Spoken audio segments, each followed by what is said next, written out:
estos objetivos. Bien,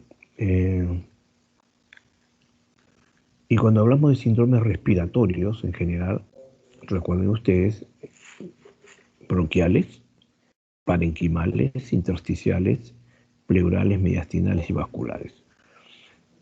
Antiguamente solamente se mencionaban los bronquiales, los parenquimales, los pleurales y mediastinales. No se hablaba de los vasculares ni tampoco se hablaba de los intersticiales.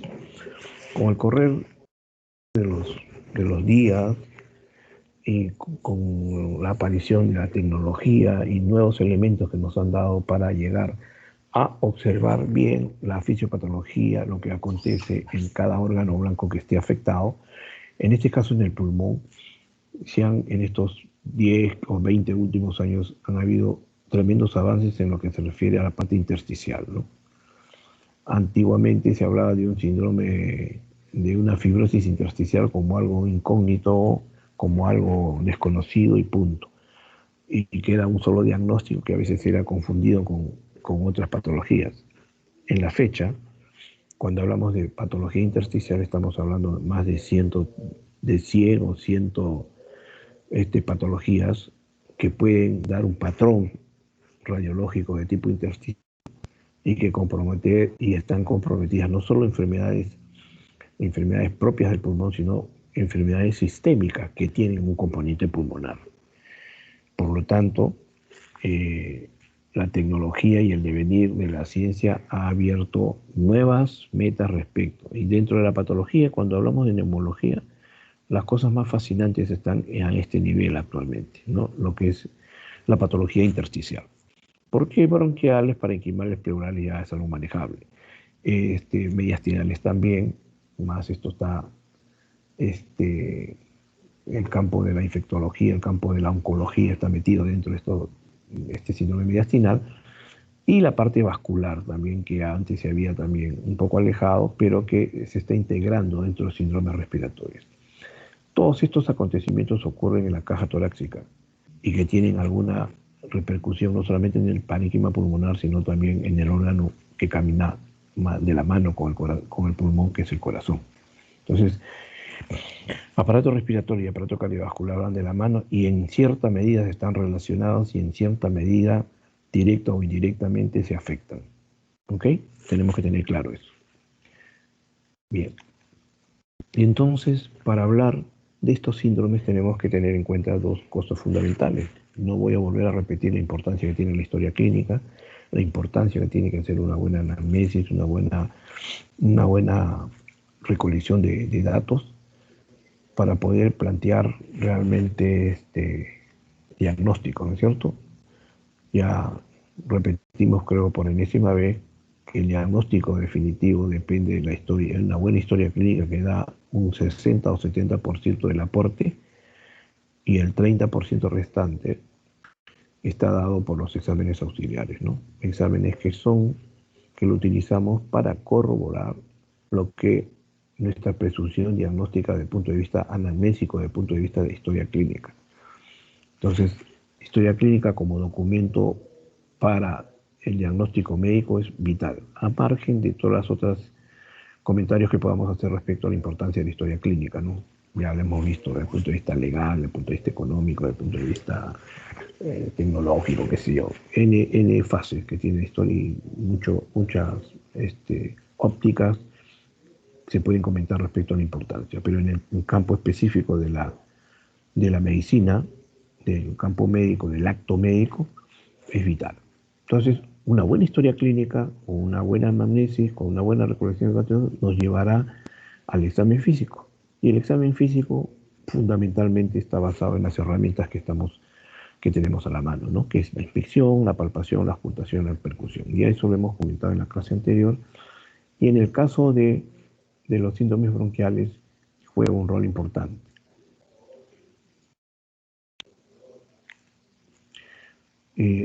Ubiquémonos desde el punto de vista respiratorio. Al inicio comentaba yo de que la vía respiratoria superior es importante, sí, porque forma parte de todo el sistema. Entonces, desde la coana, de las fosas nasales, correcto, hasta la zona de la faringe con todos sus segmentos, ¿no? hasta llegar a la altura de la epiglotis, del cartílago cricoides. Sí, seguimos con esto, y laringe, cuerdas vocales y cartílago cricoides. Este segmento que ven ustedes acá, donde trazamos una horizontal, es lo que en teoría demarcamos la vía respiratoria alta y la vía respiratoria baja.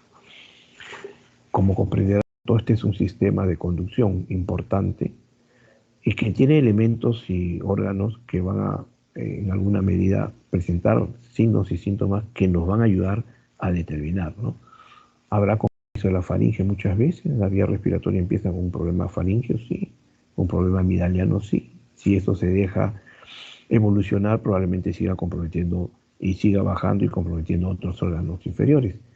Entonces, ¿la laringe tiene importancia en la parte respiratoria? Sí, porque es la que origina el sonido, ¿no? Si las cuerdas vocales están afectadas, cuando yo haga mis vibraciones vocales por acá, no, en el aparato respiratorio no me haga servir. Entonces, esto está directamente relacionado.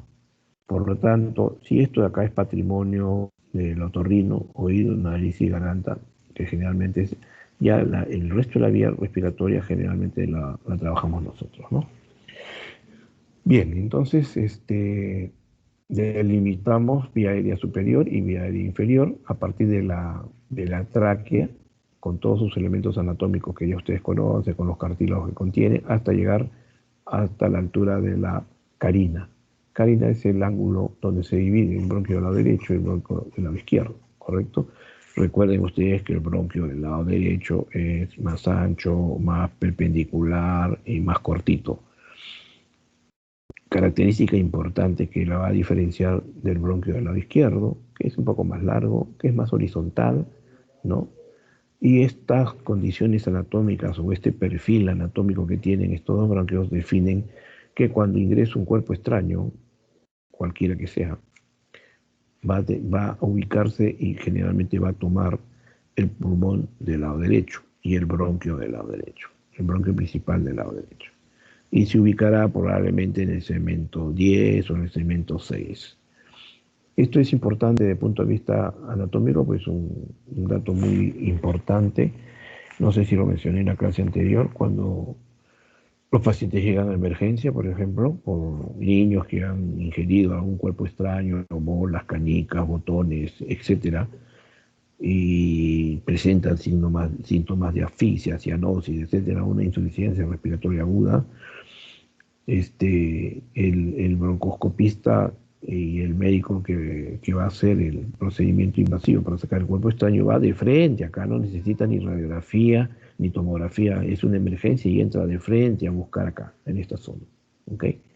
Esa es, digamos, la utilidad de conocer la anatomía y de conocer algunos hitos que nos van a ayudar mucho para interactuar en los casos de emergencia.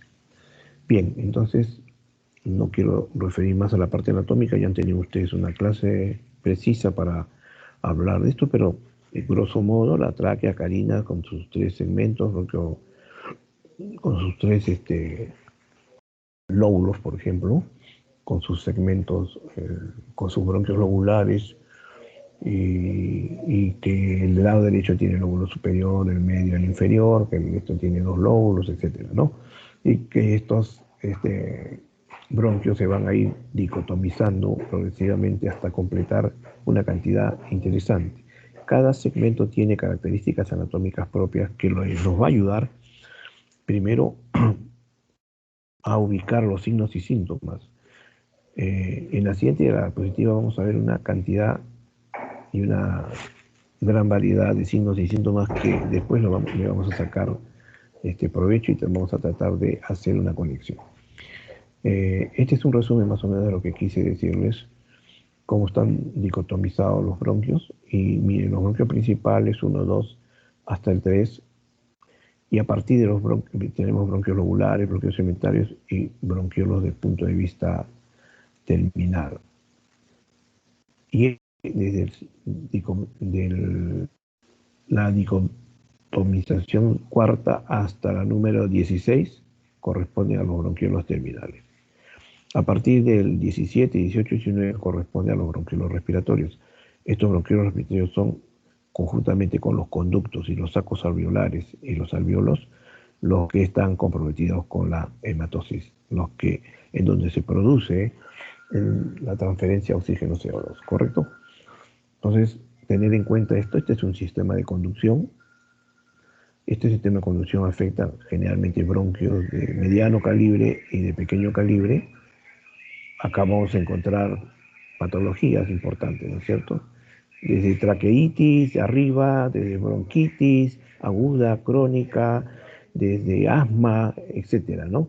Desde bronquiectasias, bronquitis crónica. Pero a partir del 16 para adelante, cuando hablamos de bronquiolos terminal respiratoria, encontramos enfisema, ¿correcto? Que es enfermedad obstructiva también.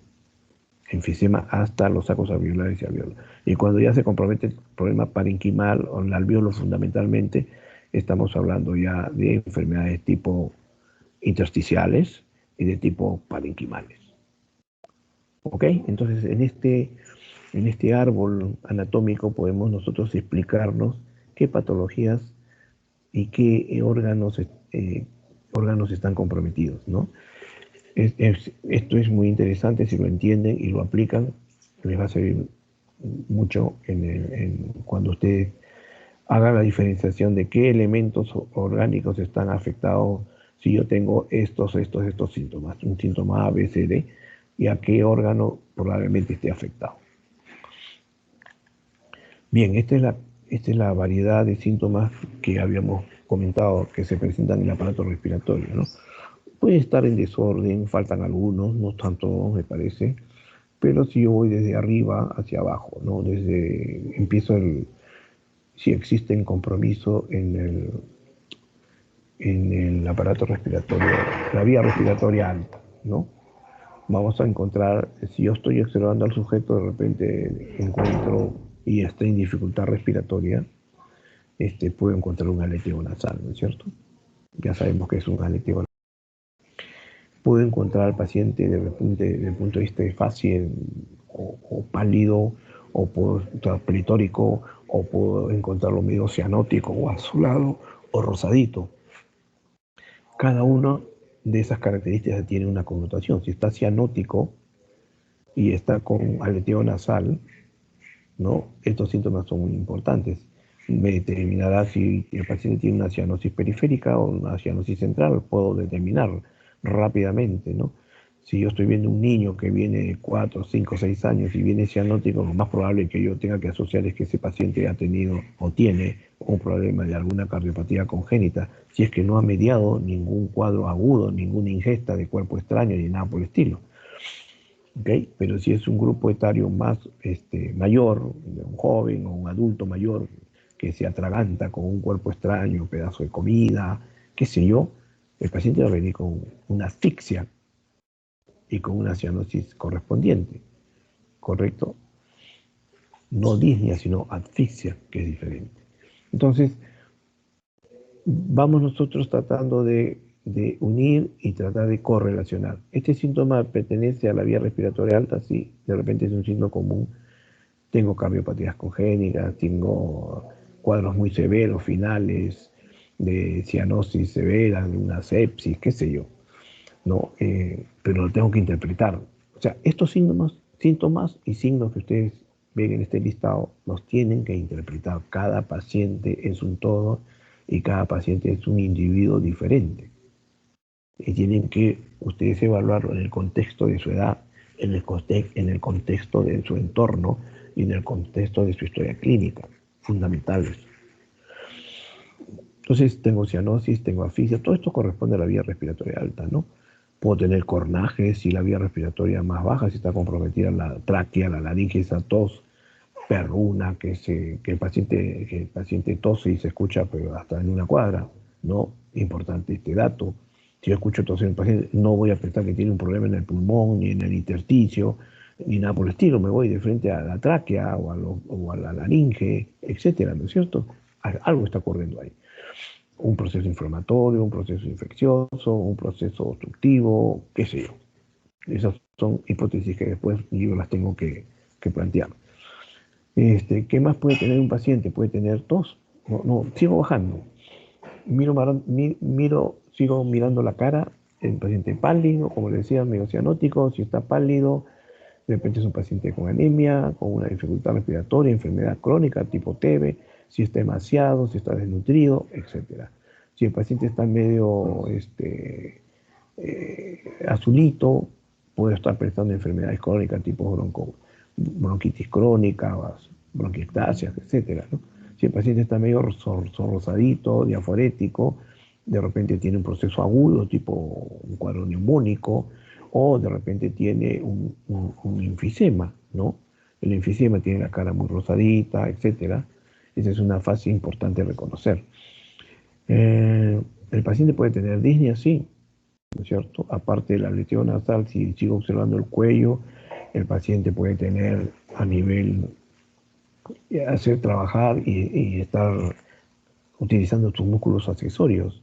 El esternocleidomastoideo, fundamentalmente, puedo tener tiraje supraesternar, supraclavicular, intercostal, si sigo mirando más hacia el tórax. O sea, todos esos síntomas los puedo yo observar y mencionar. Y todos están acá, ¿no? Todos con la tos con expectoración, si será seca, si será productiva, no lo sé. Uso la musculatura accesoria, la que había comentado ya antes, el tiraje, disnea de reposo. Si yo veo un paciente que tiene disnea, me dice que se cansa, pero lo estoy examinando y no lo veo disneico y su frecuencia respiratoria es normal, entonces no tiene disnea de reposo. Pero si le pregunto si camina usted una cuadra, media cuadra o sube escalera y si se cansa, sí me canso. Disnea al esfuerzo, disnea de reposo. Este disnea de reposo puede estar asociado a muchas enfermedades, de repente a un caso terminal de enfisema, a un caso terminal de EPOC. Son enfermedades que son progresivamente destructivas y pueden dar estos síntomas. ¿Qué más puedo seguir encontrando si sigo examinando el aparato respiratorio? Yo voy a nivel del tórax, a nivel digamos, de los bronquios, bronquios principales, bronquios segmentarios o bronquios lobulares. Puedo encontrar roncantes, ¿no es cierto?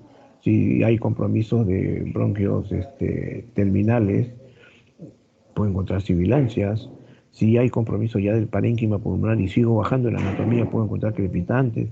Si en subcrepitantes, si es que estoy a nivel de los bronquiolos respiratorios con los sacos, puedo encontrar soplos, ¿no? Ya sabemos qué cosa es un soplo, ¿no? Es una respiración brónquica que la estoy encontrando en la cara anterior, cara posterior o cara lateral del pulmón en forma anómala y tiene una explicación. Probablemente esté asociado o a un foco neumónico, o a una cavidad, o a una efusión pleural, o a un enfisema. Puedo tener opresión o dolor retroesternal, que siempre es otro síntoma que manifiestan los pacientes. En fin, toda esta gama de cosas les puede referir un paciente. Y ustedes tienen que saber estrictamente toda la definición de esto y cuál es su fisiopatología y en qué entidades son características y en qué entidades se pueden presentar.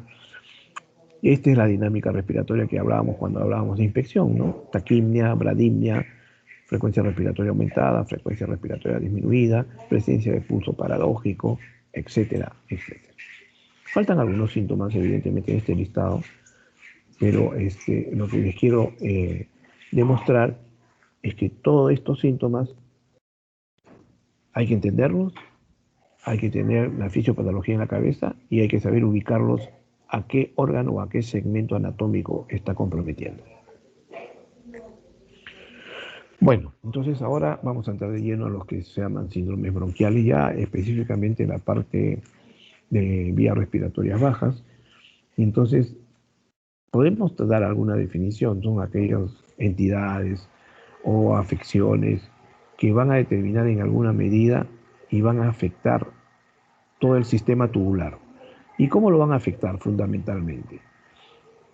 El tubo tiene un diámetro, tiene una luz, y ese tubo y ese diámetro se puede ver afectado por procesos inflamatorios, por procesos tumorales, por procesos mixtos, cualesquiera de ellos, van a originar una disminución del calibre de la luz y del calibre del bronquio. Ese efecto de por sí origina un aumento de la resistencia al flujo de aire. El flujo de aire que ingresa por la fosa nasal, que se transmite por todo el sistema tubular y llega a nivel del bronquio, lo primero que va a encontrar es un aumento de la resistencia originada por esa disminución del calibre de la luz bronquial. ¿Correcto? Entonces, ¿qué origina? ¿Dificultad para el ingreso o dificultad para la salida? O ambas. Depende las patologías que estudiemos, ¿no es cierto? Entonces, eso como criterio y como definición deben tenerlo en cuenta. Ahora bien, ¿qué fenómenos afectan? Hay cuadros agudos y hay cuadros crónicos, ¿no es cierto? Generalmente el cuadro agudo está asociado a procesos infecciosos, inflamatorios, ¿no? Proceso inflamatorio asociado a procesos virales, a procesos bacterianos, infecciones en general que producen lesiones directamente en toda la mucosa del epitelio del bronquio, originando molestia. Entonces tenemos un cuadro de bronquitis, que es un proceso corto, de una semana, de 10, 15 días, si es viral, como generalmente es. 50, 60, 70% de las causas son virales, el resto bacteriano, pero que tiene un tiempo de duración de, por eso se dice que es agudo, 7 a 10 días aquí, máximo 2 semanas. Pero existen cuadros que se van a repetir. Si estos procesos agudos se repiten 3 o 4 veces en el año, durante 2 años consecutivos, ya no se trata de una bronquitis aguda, ya tiene características para ser nominada como bronquitis crónica, ¿correcto? O sea, definición de bronquitis crónica, procesos inflamatorios, infecciosos, recurren 2, 3, 4 veces en el año por 2 años consecutivos. Esa es la definición de bronquitis crónica. Por otro lado, si esto se sigue presentando a lo largo de la línea del tiempo, 1 año, 2, 3, 4 años, va a tener compromiso de todos estos elementos anatómicos y se van a producir una serie de lesiones que van a destruir cartílagos, que van a destruir una serie de estructuras del bronquio y van a originar al final una serie de deformaciones de los bronquios, ¿no? Y se van a producir deformaciones de tipo saculares, quísticas, qué sé yo, originando las llamadas bronquiectasias. Y las bronquiectasias, cuyas imágenes desde el punto de vista tomográfico se ven acá, ¿no? Una broncografía contrastada dibuja perfectamente los sagos bronquiales. Entonces, tenemos cuadro agudo, tenemos cuadro crónico, supercrónico, pero estos son los que obedecen a problemas de tipo infeccioso generalmente y también de origen genético, y después ya vamos a ver eso posteriormente. Pero también existen entidades netamente inflamatorias, ¿no? De origen inflamatorio, que son, digamos, que se presentan y que están asociados a una serie de factores que actúan como gatillos para producir el fenómeno de la broncoconstricción. ¿Ok? Entonces tenemos un cuadro de asma, que ya lo definiremos después, tenemos cuadros de enfisema. Acá el compromiso es del bronquio, fundamentalmente, a nivel de la musculatura que existe en la pared del bronquio, y también algún proceso inflamatorio a nivel de las células epiteliales cilíndricas, pseudoestratificadas, ciliadas que existe en los tubos bronquiales. Gran producción de moco, ¿no? Hiperplasia de las glándulas mucosas que producen gran acúmulo de moco que van a obturar también el centro del bronquio, la luz del bronquio. Además que el bronquio, por el elemento muscular que tiene, se constriñe y se cierra.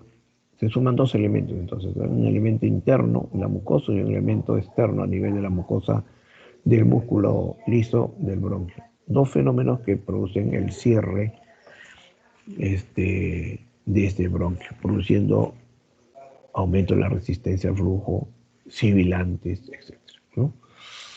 En el enfisema, por el contrario, no solamente sucede esto en los vasos pequeños, sino sucede problemas ya destructivos, ruptura de elementos importantes a nivel del parénquima pulmonar. Estamos hablando que los sacos alveolares, ¿no? Se destruyen, se destruyen los cartílagos que dividen cada alveolo, ¿no? Y se va a producir bulas.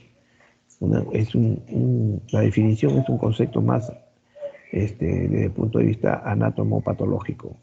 El enfisema es esto, ¿no? Y que generalmente se diagnosticaba con biopsia antiguamente, ¿no? O con pruebas funcionales.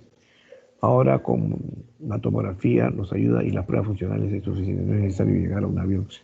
Y con la tomografía, que es un adelanto extraordinario, podemos llegar al diagnóstico del enfisema. Y estos dos cuadros, el enfisema y todos estos procesos crónicos, llámese bronquitis crónica, enfisema, van a llegar al final, a un camino, a un destino final que se va a denominar EPOC, ¿no? Entonces el EPOC es una enfermedad pulmonar obstructiva crónica que engloba ¿qué? Al enfisema, a la bronquitis crónica y parte de asma, ¿no? No es todo el asma. Antiguamente se creía que estas tres entidades formaban parte del círculo, pero digo parte del asma porque dentro de EPOC existen pacientes que tienen componente espasmódico y que no son tan y que se comportan como un asma. Después vamos a hablar cómo el asma puede llegar a EPOC, sí. Son los casos mixtos, los casos que se comportan mitad asma y mitad EPOC. Las razones ya las vamos a comentar después. Bien. Definición de bronquitis aguda ya hemos dicho, proceso agudo, difuso, autolimitado, dura 3 semanas. Clínicamente, ¿qué síntomas aparecen en esto? Un cuadro con tos o con expectoración. A veces es muy difícil hacer el diagnóstico de bronquitis aguda. Desde el punto de vista topográfico puede incluir elementos que a veces uno tiene que hacer el diagnóstico diferencial.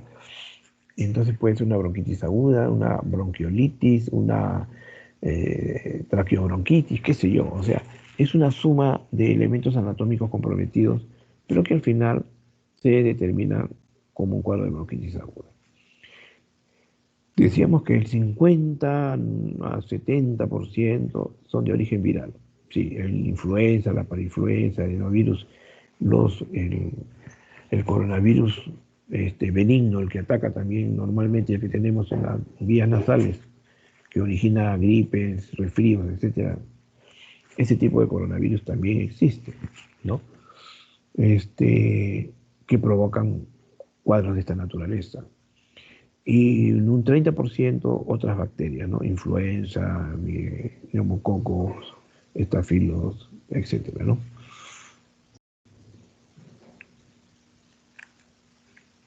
La fisiopatología ya lo explicamos también, respuesta inflamatoria, ¿no? Frente al proceso inflamatorio, viral o bacteriano, el epitelio del bronquio se inflama, se destruye, se descama, ¿no?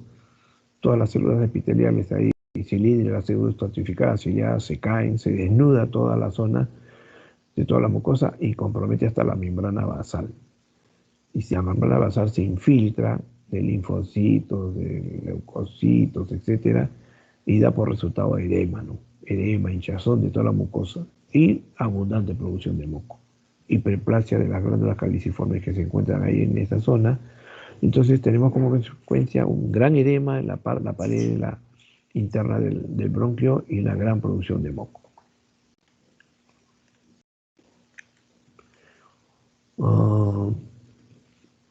Este es como es el cuadro clínico, ya les decía, fiebre, ¿no? Fiebre, mialgia, malestar general, a veces tos seca inicialmente, y después puede ser productiva, ¿no? También puede meterse, injertarse por ahí otra bacteria, entonces el paciente comienza a hacer una expectoración amarilla, verdosa, etc. Entonces ya es una bronquitis ya no inicialmente viral, pero complementariamente ya bacteriana. Entonces ahí recién necesita antibióticos. Inicialmente si es viral y pasa el proceso y el paciente tiene un sistema inmune bueno, no tiene comorbilidades de fondo, y su estado inmunológico lo defiende, ese paciente solamente con sintomáticos mejora.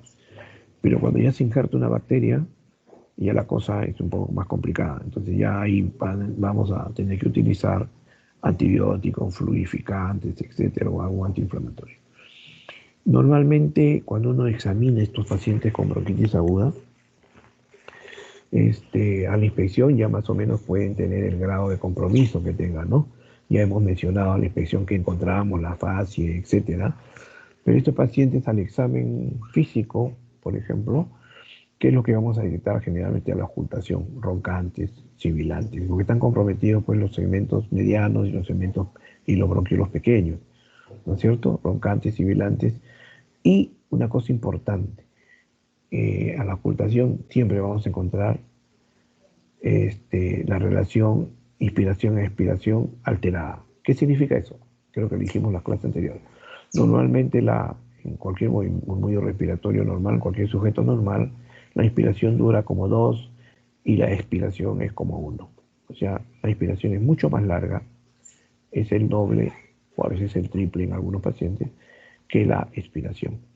En los pacientes que tienen problemas en el conducto, en el tubo bronquial, llámese por inflamación, por edema, por broncoconstricción o lo que sea, se invierte el proceso. Entonces, la relación IE, o sea, inspiración-expiración, se altera. ¿De acuerdo? Entonces, la inspiración es más pequeña versus el denominador que es más alto, ¿no? La expiración puede ser como 3. ¿Y eso qué significa? Clínicamente, cuando ustedes examinan al paciente, van a encontrar una expiración prolongada. ¿Ok? Expiración prolongada. Lo primero que encuentran en un asmático, en un paciente con enfisema o con EPOC, ocultan ustedes y tome aire, señora, con la boca abierta, hondo y profundo. Respira y una expiración larga y prolongada.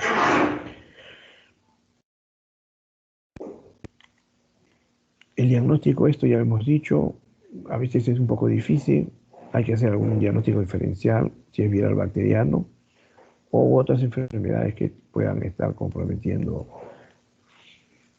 Entonces, cuando existe esa duda, y encuentro yo crepitante o subcrepitante, qué sé yo, que es raro, ¿no?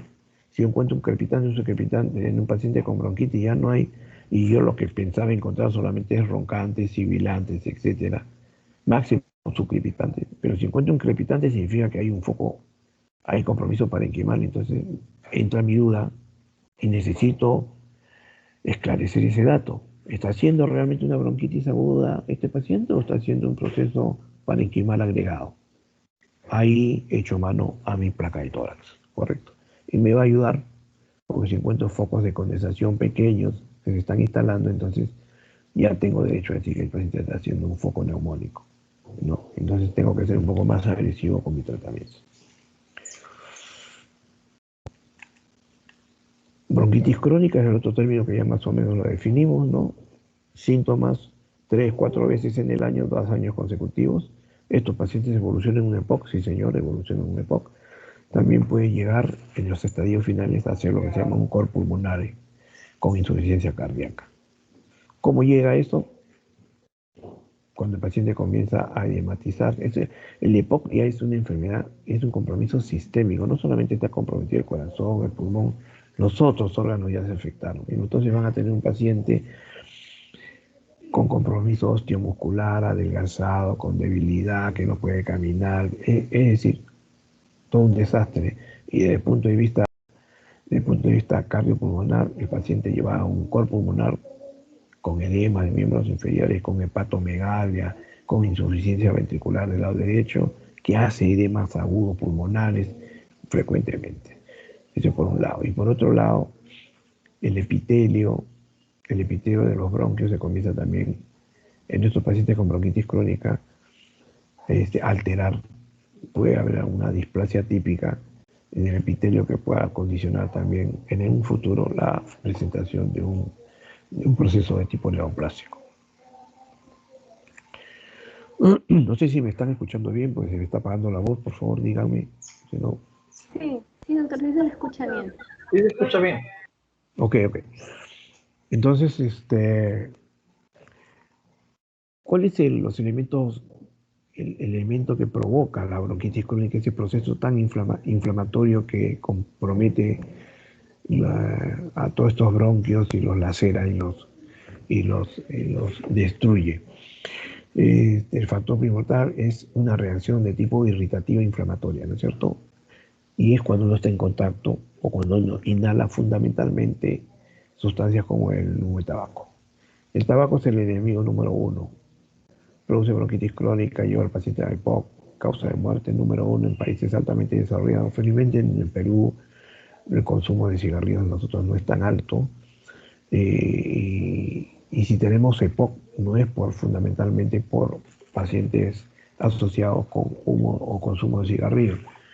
No hay cifras estadísticas actuales, digamos, vigentes que nos puedan decir eso, pero uno que ve pacientes, el especialista que ve pacientes, ve pues que la gran mayoría de pacientes con EPOC últimamente no solamente es producido por el tabaco, sino por la exposición a humos de otra naturaleza, ¿no? de, a biomasa fundamentalmente, ¿no? Y sobre todo la gente que vive en la zona rural del país. Son pacientes que están exponiéndose al humo de leña, al humo de cuando cocinan con restos de ese, no sé cómo se llama, no me acuerdo ahorita el nombre, de, de animales, y todo eso lo hacen en forma urbana. Entonces generalmente ese contacto, y sobre todo el sexo femenino, estamos viendo muchas señoras que se dedican pues a las labores de la casa y de la cocina, etcétera, y que paran constantemente en un ambiente que no está ventilado, que no está aireado y que vive tras ese humo, ¿no? Entonces esos pacientes llegan a presentarse acá cuadro clínicamente como pacientes de EPOC al final, ¿no? Se comporta como un EPOC. Otros como un EPID, enfermedad pulmonar intersticial difusa, ¿no? O sea, ese rubro, esa exposición a ese tipo de humo, a ese tipo de polvos, de cereales, de algodón, de sílice, de gente que trabaja en, en diferentes oficios, ocupaciones donde hay inhalación constante de polvos orgánicos e inorgánicos, son los pacientes que al final le va a pasar factura esto, al final de sus años, son los 50, 60, 70 años, y entonces producirá todo este foco inflamatorio y nos llevará a un... A ver, ¿qué más tenemos? Síntomas y síntomas. No se olviden, bronquitis crónica es sinónimo de tos con expectoración productiva. Es un paciente que no tiene disnea, ojo, al inicio, sino que la disnea se va a presentar al final, en el camino final de la bronquitis, ya en el estadio final, ahí presentará disnea, pero generalmente es un paciente con tos persistente y productiva, ¿correcto? Eh, ¿Qué más? Y también aparecerán algunas características, algunos cambios que se dan al final del EPOC, como hipoxemia con hipercamia, etcétera, ¿no? Y la cianosis respectiva. Más adelante vamos a hacer un diagnóstico de insuficiencia bonito para que fijen estos conceptos. Bien, ¿qué factores? La fisiopatología de la bronquitis crónica, ya les expliqué, todo este proceso inflamatorio hace que haya una hipertrofia de las células caliciformes de las pequeñas vías, producen excesivamente moco, favoreciendo la obstrucción y a la proliferación de virus y bacterias. Esto es importante, miren. Yo produzco moco, ¿no? Las glándulas producen cantidad de moco. Y el moco es un elemento que tiene proteínas, mucina, un montón de elementos que son un medio de cultivo excelente para los virus y las bacterias sobre todo. Entonces, proliferan y es un círculo vicioso que arranca y no para, ¿no? Y esto en conjunto, en la acción de virus y bacterias, origina pues disminución de la movilidad y de la sobriedad de los macrófagos. Los macrófagos son los elementos que están destinados a ir a eliminar bacterias y fundamentalmente bacterias, ¿correcto? Pero al encontrarse en un medio tan inhóspito como es el moco y que producen destrucción de los cilios, ¿no? Del epitelio, y que impiden la primera defensa que tienen es la toilette, la limpieza normal de todo el bronquio, eso está bloqueado. Y encima los macrófagos también se inutilizan, ¿no? Por la sobrevida de los macrófagos en estas zonas también es pequeño. Los procesos de ozonización no se pueden llegar a cabo. Entonces, todos estos factores hacen que el paciente con bronquitis tenga pues una tos con expectoración, una broncorrea bárbara que se presenta en las mañanas, durante todo el día, etcétera. A veces cuando ya están complicadas con bacterias, con expectoración maloliente, que ni el mismo paciente se tolera, ¿no? Y entonces es todo un devenir de cosas.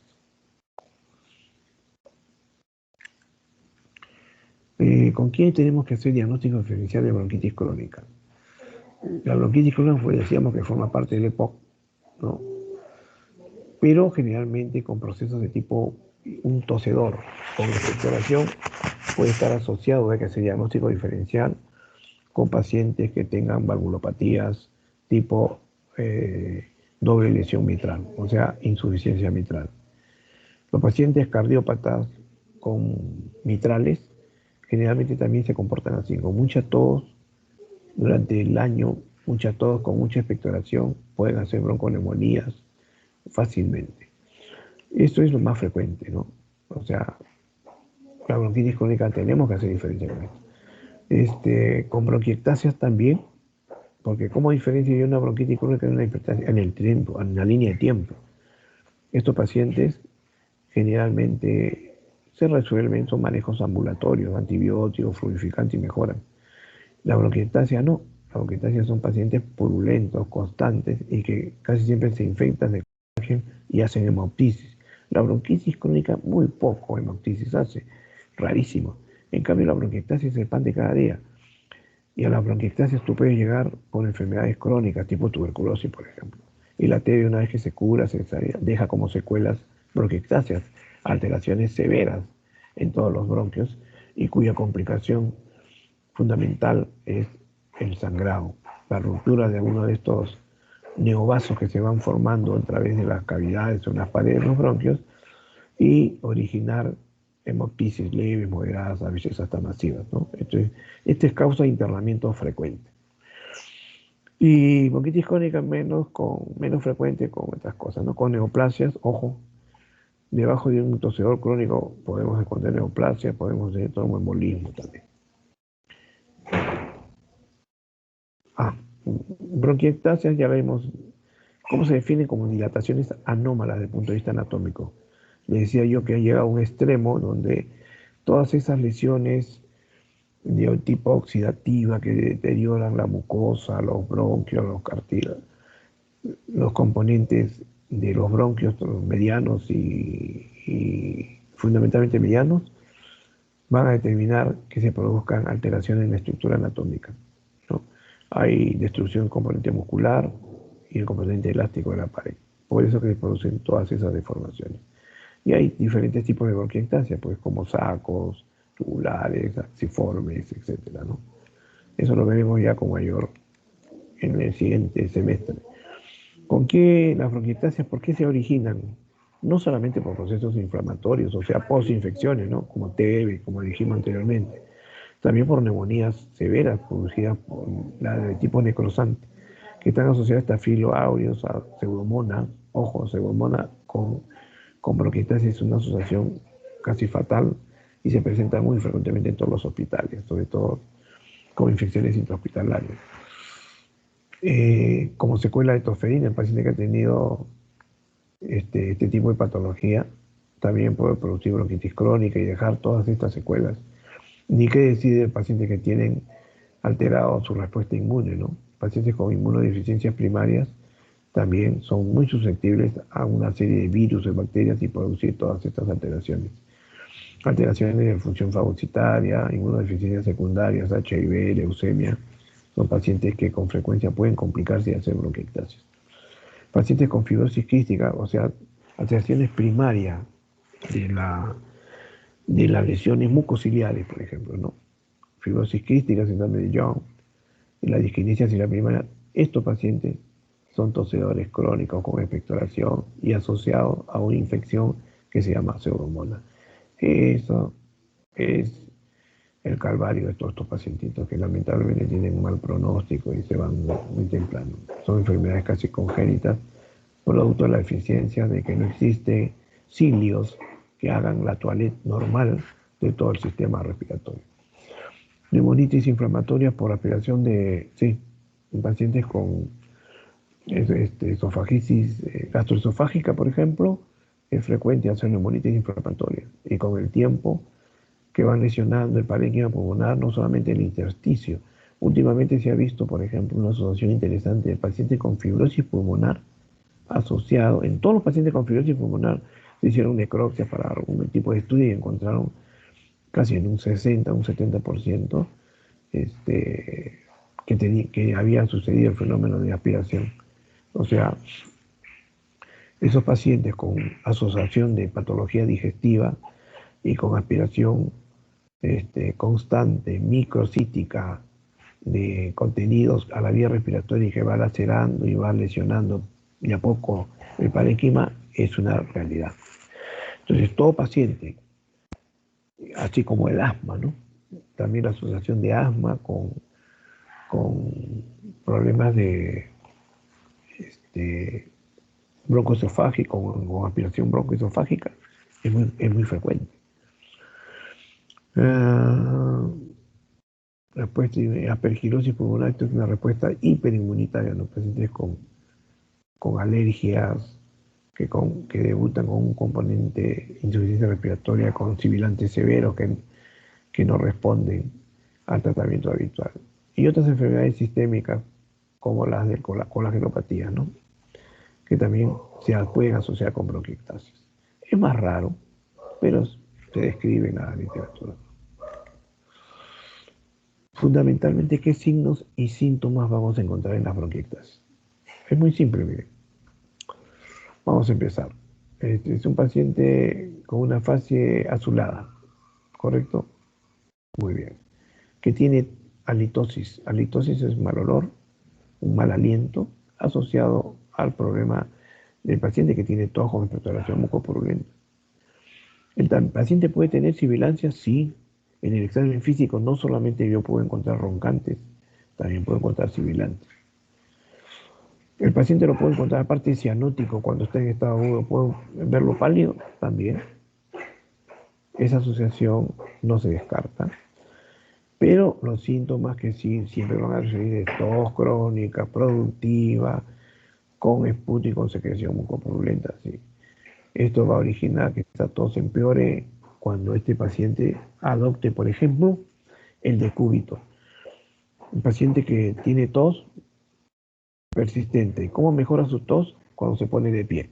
¿Y cómo se empeora el cuadro de tos y el paciente empieza a toser más intensamente? Y es que es un calvario para el paciente es cuando se echa en decúbito, ¿no? Y esto también, ¿qué otra característica tiene estos pacientes cuando quieren hacer algún tipo de ejercicio? Empeora su cuadro. Se exacerba la tos, la expectoración. Mándenle, por ejemplo, ustedes hacen hacer una espirometría a este paciente, donde tiene que soplar. Sopla la primera de un solo de tos que le dura 5 a 10 minutos. Por eso en un paciente con bronquiectasis no está indicado ni se recomienda hacer una espirometría, ¿no? Porque no vale la pena. ¿Qué te va a aportar? No te va a aportar nada. ¿Qué quiere demostrar? Que tiene un problema obstructivo.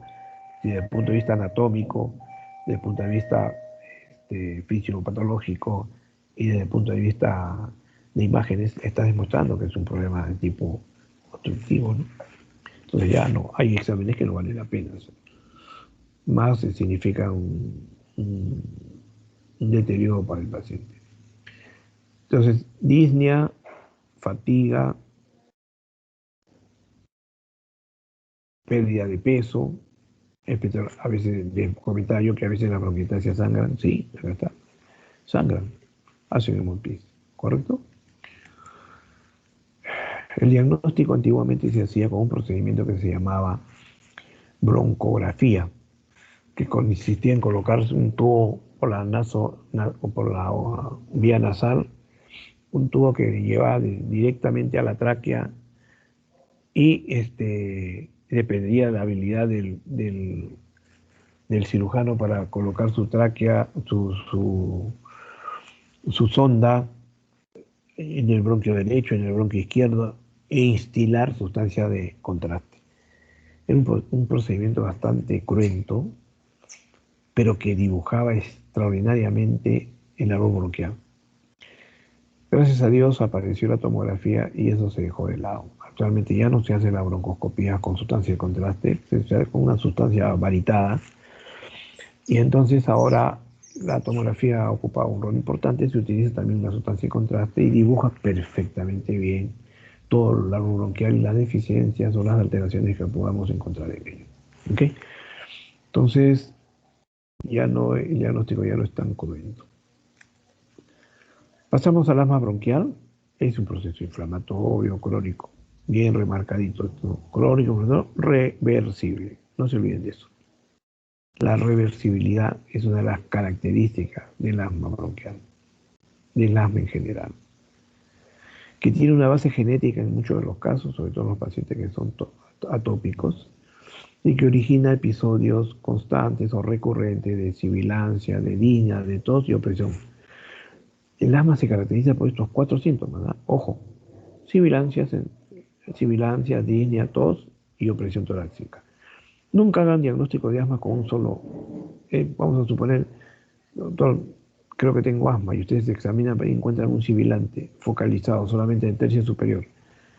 No les van a decir a ese paciente que tiene asma, ¿no? Primero porque el asma es un componente que compromete todos los campos pulmonares y todo el sistema bronquial. El asma es difusa. Encontramos en la cara anterior, posterior, axilar del paciente examinado. Y yo encuentro solamente en un lóbulo superior, en el tercio superior del pulmón del lado derecho o del lado izquierdo, solamente sibilancia ahí, probablemente eso no sea asma. Sí, hay un componente broncoconstrictivo definitivamente, pero está asociado a otra causa probablemente. Entonces no puedo decir alegremente que el paciente tiene asma y no puedo recetarle alegremente que use inhaladores, que use corticoides, que use broncodilatadores, etc.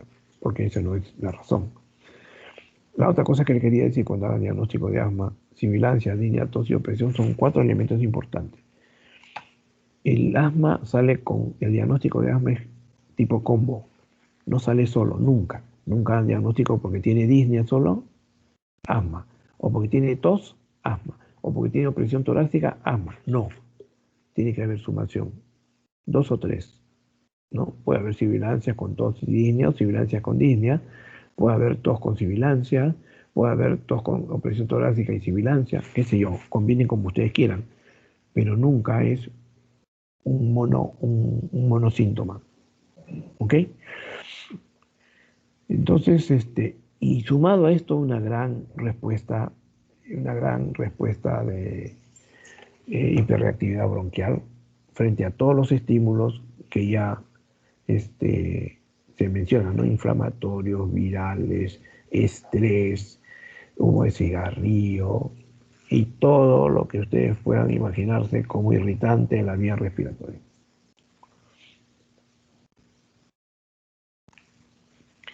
El asma bronquial se clasifica, no lo vamos a abrir ahora, pero utilizamos síntomas diurnos, síntomas nocturnos, volumen respiratorio forzado y variabilidad de esto. Estos son temas que vamos a ver en el próximo semestre relacionados con la espirometría, pero lo que nos compete ahora es que el asma tiene síntomas diurnos y nocturnos y generalmente se clasifica según el GINA, que es en la Biblia en lo que se refiere a el asma, en 2 tipos, ¿no? Unas que son llamadas intermitentes y otras que son persistentes. Y la persistente tiene una leve, moderada, severa, ¿no? Intermitente, ¿cuál es esta? Esas que se presentan menos de una vez por semana, generalmente es asintomático el paciente y dice, no, yo no soy asmático, doctor, ya me sané del asma y no tengo ninguna molestia. Caminan normal con su asma y nunca, y generalmente no se medican. Estos pacientes con dosis intermitente también pueden presentarse en la noche los síntomas, cuando es menos o igual a 2 veces por mes. O sea, hay pacientes que tú le tienes que preguntar, ¿usted ha tenido ataques, crisis de asma en la noche? No, doctor. ¿Cuántas veces? O sí, doctor. Bueno, cada 15 días, 2 veces al mes. Síntomas nocturnos puede ser catalogado como intermitente, correcto. Ahora, si hacen una prueba y encuentran que el volumen respiratorio forzado al primer minuto es más de 80, es intermitente. ¿Ya? Más de 80 igual a 80 está todavía en el rango normal, límite inferior que 80 sigue lo normal. Y su variabilidad es de 20. ¿Qué significa variabilidad? Le hago una primera prueba basal y me saco un volumen respiratorio forzado de una cantidad X. Después hago una segunda prueba, pero previa a la segunda prueba hago inhalar al paciente cerca de 200, 300 o 300 miligramos de salbutamol. Espero 10, 15, 20 minutos y nuevamente le repito la prueba. Eso se llama prueba estimulada. Entonces, si en esta prueba estimulada esto de acá mejora,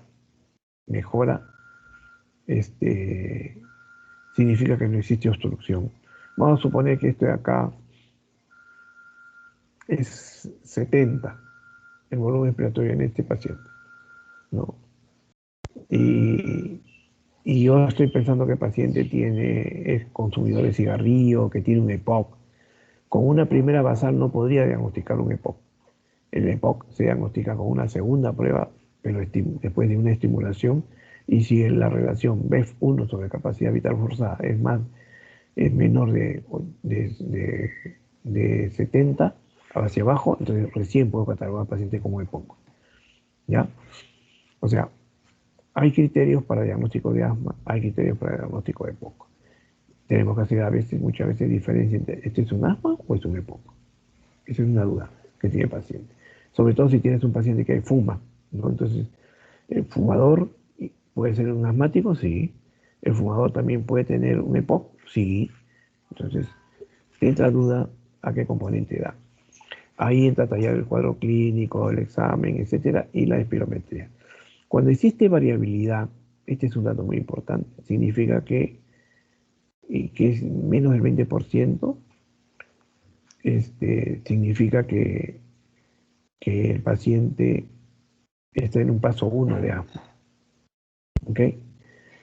Entonces, estos dos factores son importantes, pero asociados a una espirometría que probablemente ahorita no lo entiendan, pero escúchenlo porque en el siguiente semestre sí lo vamos a trabajar fuerte. A ver, ¿y cuáles son los persistentes que son leve y moderada? Igual, ¿no? 2 veces al mes, 1 vez a la semana. Y el grave o persistente es que todas las noches tiene problemas, ¿no? Síntomas diurnos también, actividad física limitada, en la noche le sirve el pecho, su crisis asmática, su volumen respiratorio es menos del 60%, el BEF1, y su variabilidad es más del 30%. Bien.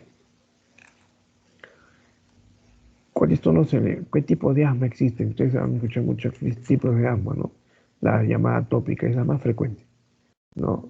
Que es lo que tienen todos los niños, está asociado a alergenos fundamentalmente, que son ambientales, alimenticios, etc. ¿Hay antecedentes familiares? Sí. El asma no atópica, en cambio, es un poco más rara. Hay una inflamación de la mucosa respiratoria a partir de un proceso viral. O sea, estos pacientes generalmente tienen cuadros de enfermedades virales severos o bacteriales severos que prácticamente hacen que los receptores, el umbral de los receptores, sean mucho más sensibles a cualquier elemento irritante. Entonces estos pacientes se inflaman por cualquier cosa, ¿no? Hay una respuesta no solamente bronquial, sino también dérmica. Es un paciente que se enroncha, que hace cuadros de dermatitis de la nada, ¿no? Y lo más constante es que estos no tienen antecedentes familiares. Tienen mamá, papá normal, abuelo, no hay historia de asma, pero los chicos tienen esta respuesta y probablemente sea asociado a procesos virales que afectan tremendamente a estos receptores. Después hay asma por fármacos, ¿no? La más característica, cuando hay gente que toma un antiinflamatorio, un paracetamol y hace cuadros de crisis asmática, se le cierra el pecho, tienen disnea, tienen sibilancias, ¿no? Si a esos pacientes también se les ha encontrado y otros pacientes que tienen rinitis asociada o pólipos, ya tenemos un síndrome que es importante. Asma ocupacional, claro que sí, los pintores, los carpinteros, la gente que trabaja con aire acondicionado, la gente que trabaja con sustancias químicas, etcétera, inhala, la gente que hace limpieza de mantenimiento, que trabaja en mantenimiento de locales, edificios, estructuras, etcétera, que están en constantes sustancias irritantes, inhalando eso y sin protección, son gente que hace asma ocupacional. La fisiopatología igual, ya la dijimos, ¿no? Acá, inflamación bronquial interviene fundamentalmente las células linfocíticas Helfer 2, H. Helfer 2 y los mastocitos. Y los mediadores que trabajan acá para producir todos estos fenómenos que hemos descrito anteriormente la histamina, la prostaglandina y los leucotrienos. Felizmente que para cada uno de estos elementos en el asma hay solución. Si el problema, podemos bloquear la producción de leucotrienos usando antileucotrienos, ¿no? Histamina son histamina utilizamos los antihistamínicos fundamentalmente, ¿no? Y lo que aplaca todo son los corticoides, ¿no? Corticoides funciona extraordinariamente en los procesos inflamatorios de asma. Ahora, la atopía es una condición que dicen muchas veces hay un componente hereditario. Sí, se ha encontrado que existe en el cromosoma 5 una alteración que condiciona que el paciente o el niño responda así, sea tan hipersensible y responda en forma exagerada ante cualquier elemento irritativo. Hiperrespuesta bronquial, ya esto lo hemos hablado. Asma bronquial, comportamiento, son los factores que desencadenan, ya hemos conversado todo esto. Que el asma se maneja utilizando espirometría y estudio gasométrico. Al final, en los estadios más indicados hay una presión arterial de oxígeno bien disminuida y la presión del CO2, ¿no? Hipercamia, hipoxia, hipercamia y un pH más ácido. Este es el estadio final de un asma. Miren cómo va variando de acuerdo a las fases. Inicialmente, esto es pregunta de examen por si acaso, preguntas del internado también, cómo varían los gases, las evaluaciones gasométricas en pacientes con asma leve, por ejemplo, te pone, y asma leve tiene que determinar que es 1. Ahí no vas a decir que hay hipoxia. Ahí normalmente la presión de oxígeno es normal y esto también está disminuido y el pH tiende a ser elevado, ¿no? Igual pasa en la fase 2, 3, etc. Asma bronquial, ya hemos hablado. Esto es importante. Normalmente, vamos a pasar a la otra. Ya esto lo hemos visto. Diagnóstico diferencial. A ver, el paciente con asma, no todo lo que sirva en el tórax es asma, por si acaso les dije anteriormente, ¿no? Existen una serie de enfermedades que pueden estar dentro del examen físico, aparte de roncantes, subcrepitantes y pueden encontrar sibilantes, ¿no? Todo un componente. En cambio, en el asma es solamente sibilantes, ¿de acuerdo? Entonces, yo no puedo confundir un asma con un EPOC desde el punto de vista clínico, ni tampoco con una bronquiectasis, ni tampoco con una enfermedad por reflujo gastroesofágico. Si yo tengo un paciente que está haciendo crisis asmática, no tiene antecedentes, nunca lo ha tenido, pero sí tiene historia de come de noche, come abundante, se acuesta temprano, ¿no? Cena voluminosamente en la noche y inmediatamente se va a descansar. Es un paciente y tiene el gordito, obeso, no hace ejercicio, qué sé yo, y tiene historia de pirosis, de distensión abdominal, de gases, etc. Ese paciente probablemente tenga un reflujo gastroesofágico. Y eso está produciendo una aspiración de pequeñas sustancias a nivel bronquial que provocan una reacción de tipo bronquiolítica, ¿ya? De reacción de tipo broncoespástica y que puede dar sibilantes. ¿Ok? Entonces, esto es en los niños sobre todo se presenta con bastante frecuencia y a veces es ese error de los pediatras. Encuentran a un niño que no tiene antecedentes ni familiares ni nada y nunca ha sido asmático y a los 7, 8 años o a los 14, 13 años por razones A o B, C, el paciente comienza a ser un cuadro asmático, o sea, catalogado como asma. Lo examinan, no hay sibilancias, pero la madre dice que sí. El chico en algún momento refiere que le sirve el pecho. Cuando uno hace todo el estudio correspondiente y no encuentra nada, lo primero que tiene que buscar es esto, ¿no? Reflujo gastroesofágico. Causa muy frecuente de broncoespasmo y de sibilancias. Resuelven el problema digestivo, antiácidos, qué sé yo, dieta adecuada y un nuevo usos y costumbres de la vida, y el paciente mejora espectacularmente. Ya, vamos a llegar a esta parte que es importante y con esto probablemente ya terminemos.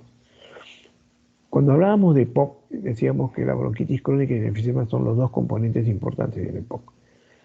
¿Cómo hacemos diferencia entre la bronquitis crónica y el enfisema? Acá en esta lámina es muy importante. ¿Aló? ¿Me escuchan? Sí, sí, doctor, sí se le escucha. Ya, porque Sí, acá doctor. veo que me dicen que ha habido una baja en mi computadora, hay una baja en la... No sé si repercute en ustedes, pero están No, pero escuchando y están sí, viendo. Ya, sí, ok, doctor, sí ok, se escucha. ok. Entonces tenemos que hacer una diferencia entre bronquitis crónica y vamos a ver a la inspección, ¿ya? Por ejemplo, vamos a valorar el síntoma disnea, ¿ok? La disnea en los pacientes con enfisema, como decíamos, es lo más predominante.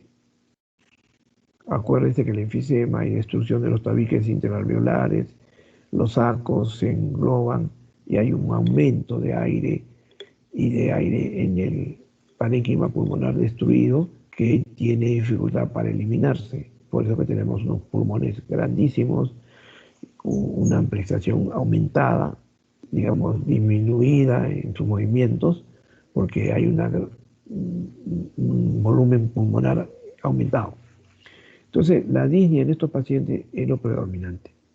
Sin embargo, en los pacientes con bronquitis crónica no aparece disnea, como dijimos anteriormente. Esta disnea aparece en los estadios finales, es bien tardía. ¿Ok? La tos, tos con expectoración. En el enfisematoso no tose, ni expectora. Es raro que vean a un enfisematoso con tos y ellos se cansan, nada más. En cambio, el bronquítico crónico, ese es el pan de cada día, ¿no? Tos persistente, abundante, mucopurulenta, maloliente, qué sé yo. El tórax, ¿cómo es el tórax en un paciente con enfisema? En tonel, ya hemos dicho en la clase anterior, ¿no? O el cuello corto, el diámetro anteroposterior, se trata de igualar con el diámetro horizontal del tórax, se trata de hacer un cubo, pues no un tonel. Y mientras que en el paciente con bronquitis crónica es normal, en un paciente con característica normal no se altera en nada la conformación del tórax. La cianosis, que, la cianosis que significa hemoglobina reducida a menos de 5 por litro, ¿no es cierto? Cianosis periférica o central. En el enfisema no lo encontramos. Generalmente el enfisematoso es rosadito, ¿no es cierto? Medio coloradito, rosadito. En cambio, el bronquítico crónico, sí, va a ser un paciente medio azulado, ¿no? Medio cianótico. Y este es un paciente que, vuelvo a repetir, va a entrar muchas veces en su historial médico, van a encontrar que es un paciente que se interna mucho más que un paciente con enfisema. El enfisematoso se interna una vez, ya, pero eso es cuando estadios finales. En cambio, el bronquítico crónico es al año se hospitaliza 2 o 3 veces porque siempre se exacerba la tos, porque siempre hay una complicación de infección, de hemoptisis, etcétera, ¿no? Y lleva a una insuficiencia respiratoria en ese momento. Entonces, esa es la causa de su internamiento. Bien, desde el punto de vista auscultatorio, ¿qué ruidos respiratorios encontramos en el enfisema? Generalmente en murmullo no lo encontramos, ¿no? Percusión ya hemos encontrado que hay un timbanismo interesante, que hay a la palpación a veces las vibraciones están disminuidas, porque el paciente no respira, no hay ese movimiento de ampliación, pero todos en general están disminuidos, mientras que en los bronquíticos crónicos el ruido respiratorio, el movimiento respiratorio es normal, ¿no? Y también pueden encontrar ruidos agregados, como hemos dicho. Pueden encontrar roncantes, sibilantes, sucrepitantes, ¿no? Ojo, subcrepitantes estoy diciendo, pero no estoy diciendo crepitantes, ¿no? La siguiente. Otro, para, es lo mismo que lo que dijimos anteriormente, ¿no? El enfisematoso soplador rosadito, su línea, el elemento fundamental que lo caracteriza, tos es muy rara, es después de la disnea severa, no hay esputo, infecciones bronquiales son muy infrecuentes y lleva a insuficiencia respiratoria en etapa terminal. En el bronquitis crónica la disnea es leve, pero sí la tos es abundante, con expectoración purulenta y lleva a la insuficiencia respiratoria a repetición. Entonces yo puedo preguntar, pregunta de examen, en los pacientes portadores de POC como bronquitis, ¿en dónde es más frecuente los internamientos? ¿En los pacientes con asma? ¿En los pacientes con enfermedad bronquitis crónica? ¿Con bronquiectasia? ¿Con enfisema? ¿Cuáles son los pacientes que se hospitalizan con mayor frecuencia? Pregunta muy simple y que tiene que tener criterio, ¿no? ¿Qué más? A la inspección en los pacientes con enfisema. Esto es también ya para que puedan ustedes fijar definitivamente qué cosa es enfisema. El enfisematoso es un paciente delgado, ¿correcto? Es un paciente coloradito pero delgado y tiene una posición muy importante. Se sienta echando el cuerpo hacia adelante. Esa es una posición con la cual él trata de mejorar esa disnea, ¿no? Es una posición de compensación. Es un paciente, como digo, muy delgado, que utiliza todos los músculos accesorios. Miren acá, el esternocleidomastoideo está funcionando a toda meter, tiene tiraje supraclavicular, probablemente intercostal. O sea, está echando mano a todo lo que es la musculatura respiratoria para poder compensar y mejorar esa hipoxemia que existe en estos pacientes, ¿cierto? ¿No? Entonces, ¿qué más vamos a encontrar en estos pacientes? Vamos a encontrar también a nivel de manos los característicos dedos hipocráticos, dedos en palillos de tambor, uñas en viros de reloj, ¿no? Esto es expresión de hipoxia crónica, ¿ok? Esto mismo pueden ver en algunos pacientes que no tienen ninguna patología, pero que viven y proceden de la sierra, tienen las uñas en viros de reloj, pero que viven toda su vida en zona de altura, donde la concentración de oxígeno es baja, y entonces esta es una expresión de que los pacientes pueden ser de altura, pero también patológicamente significa, asociado a otros problemas respiratorios, expresión de que esto es hipoxia crónica. Bien, estos pacientes tienen taquimia, su frecuencia respiratoria es más de 20, y expiración prolongada, como dijimos, ¿no es cierto? Como cualquier enfermedad de tipo obstructiva. Tienen ingurgitación yugular, el tórax en tonel que mencionamos, las parrillas costales horizontalizadas, tiraje, etc. Creo que con esa remarcación que estoy haciendo no se van a olvidar cómo se presenta un enfisema. En cambio, el bronquítico crónico es más pícnico, más gordito, miren, ¿no? Con un sobrepeso evidente, cianótico, y normalmente no utiliza para respirar los músculos accesorios, ¿ok? Y solamente en etapas tardías, finales, ya cuando el paciente está cianótico, estuporoso, edematoso, con signos de insuficiencia cardíaca derecha, etcétera, es que el paciente va a requerir, digamos, se va a poner disneico, ¿no? Pero antes, durante toda su vida anterior, pacientes todos con expectoración purulenta. A la palpación, ¿qué encontramos acá? A la palpación, ¿qué pasa en el enfisema y qué pasa en la bronquitis crónica?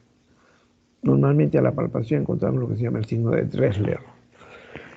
El signo de Dressler es nada menos que encontrar el impulso del ventrículo derecho en la zona paracardíaca del lado derecho, ¿no? Se supone que el paciente está haciendo un cor pulmonar y ustedes fácilmente a la palpación pueden encontrar el impulso sistólico del ventrículo. Ese es el signo de Dressler. También se ve, hay un síndrome de Dressler que está asociado a la pericarditis, ¿no? Eso en el campo cardiológico van a observar que se acompaña del signo de Dressler, obviamente. Mientras tanto, en los bronquíticos crónicos que hay, podemos encontrar edemas, ¿no es cierto? Y también un impulso en el borde inferior del izquierdo del esternón, en algunos pacientes. A la percusión ya había una gran hiperresonancia en todos los campos pulmonares, ¿no? Y esto, hay un descenso de las bases. Decíamos que la característica del enfisema es aumentar el volumen respiratorio y va a conllevar a que los diafragmas, de tanto derecho como de izquierdo, se aplanen. Normalmente son cóncavos, ¿no es cierto? Con una elevación hacia el emitoraz correspondiente.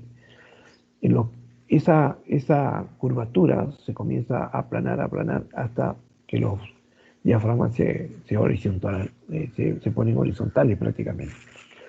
Y en ese devenir es donde utilizan algunas cosas importantes. Ahí encontramos uh, el signo de Hoover, por ejemplo, ¿no? Que significa que a la inspiración y a la expiración, la movilidad del diafragma pierde el espacio que normalmente en un paciente con respiración normal se encuentra. Me explico. Si yo a un paciente sano le digo tome aire y comienzo a percutir a nivel de la décima costilla, percuto y encuentro que a la inspiración y expiración una diferencial de más o menos 6 centímetros entre la inspiración y expiración. Ese es el movimiento que normalmente se encuentra. Pero en el paciente con enfisema, esa diferencia de 6 centímetros disminuye a la mitad, a 3 o a 2. ¿Qué significa? Que no se moviliza pues el diafragma. Se ha quedado bajo. No se eleva ni baja. Queda ahí. Esa diferencia se llama signo de Hoover. Es típico y patognomónico de los pacientes con enfisema. Percusión, ya hemos dicho, hiperresonancia, disminución de materias cardíacas. Y a la ocultación, el murmullo no se escucha, puedo encontrar sibilancias o estertores burbujas. En cambio, el bronquítico crónico, roncos, sibilantes, galope.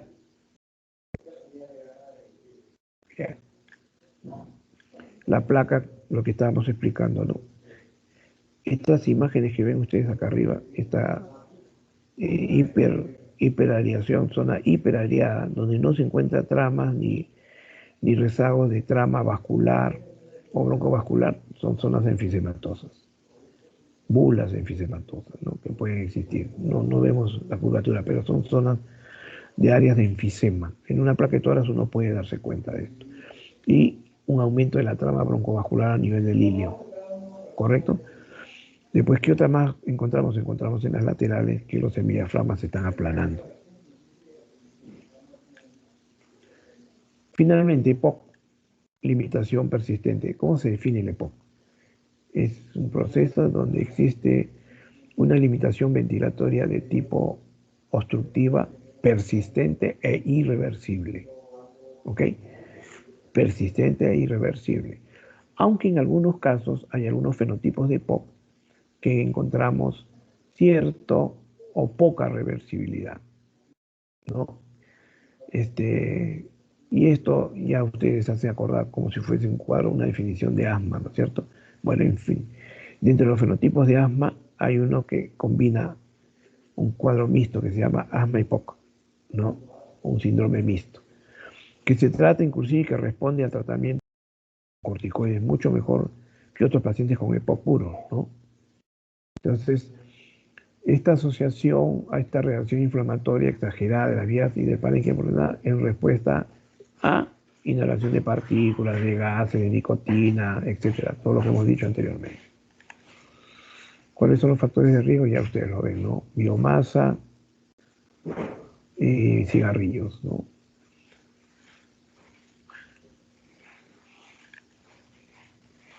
Este es importante que recuerden.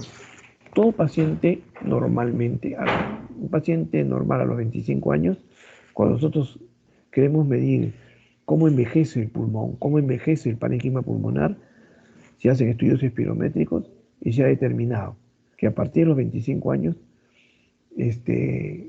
el volumen expiratorio forzado de cada uno de los pacientes, de los seres humanos, comienza a disminuir anualmente a un ritmo de 20 mililitros por año. ¿Ok?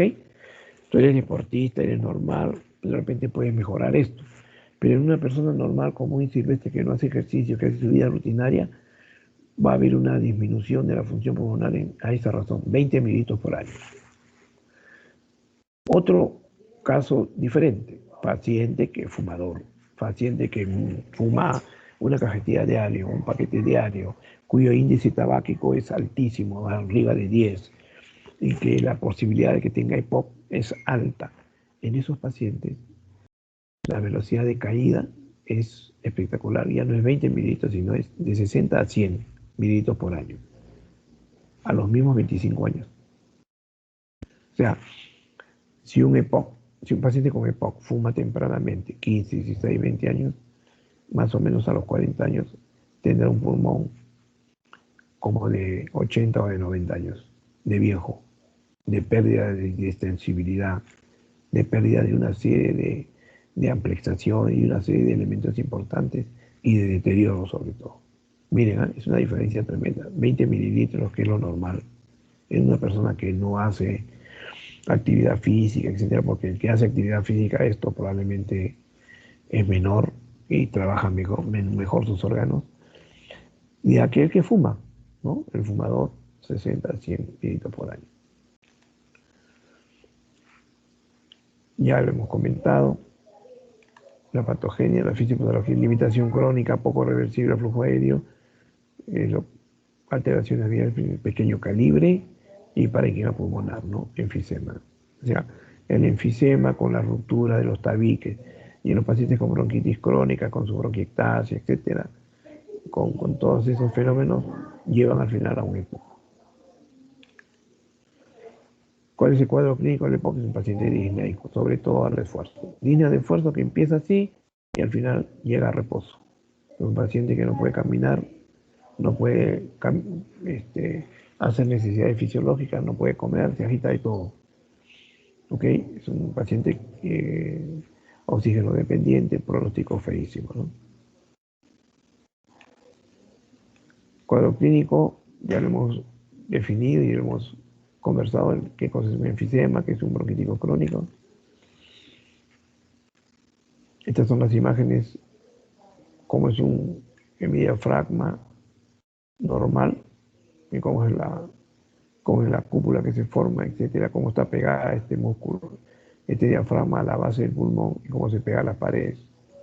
En el EPOC se pierde eso, ¿no? Y entonces se aplana. Cuadro clínico, percusión, ya hemos encontrado ocultación, murmullo disminuido, tiempo expiratorio prolongado, podemos encontrar roncantes y sibilantes. Repetición de lo que hemos dicho. El diagnóstico de EPOC se hace con una espirometría forzada, donde como les dije inicialmente, donde se mide el índice de tifenio, BEF1 sobre capacidad vital forzada. Si esto está por debajo del 0.5, debajo del 70%, es un paciente con EPOC. Ya tienen ustedes el diagnóstico. Debajo del 70% respecto a sus cifras ideales, es un paciente portador de EPOC. Con diagnóstico diferencial, con el asma bronquial, con la bronquiectasia, bronquitis obliterante. Muy bien. Hasta ahí todo lo que podemos conversar. Abran sus cámaras, por favor.